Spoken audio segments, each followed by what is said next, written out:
Liquid rhinoplasty is putting filler into the nose. Anytime you put filler anywhere into the face, there is the potential risk of putting that filler by accident into a vein or an artery. That's called occlusion. So you alter the blood flow.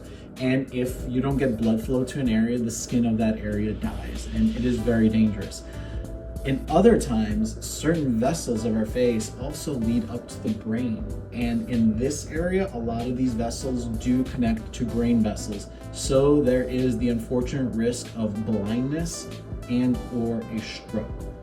Those are pretty scary. Those are very scary, actually. And technically, there are risks with filler just anywhere in the face. The nose has a higher risk because it's right over here. It's right where the vessels do connect. It's a more direct pathway.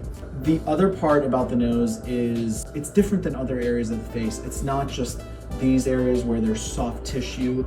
The nose has a cartilaginous and bony base. The skin envelope here is very thin, so there's less room for error. You have to put that filler in very, very tiny aliquots. You have to put it in the right layer. And the right layer is a difference of less than a millimeter sometimes. When I do this, I mostly go by feel. You have to feel when the needle actually gets to the certain area. And the problem happens that everyone's trying to do this. Everyone thinks that it's as simple as just putting a little bit of filler here or there, which you still have to know how to do properly, but it's not. It's very different, it's very unique. Plus the aesthetic of the nose, you have to really understand when you can do certain things, when you can't.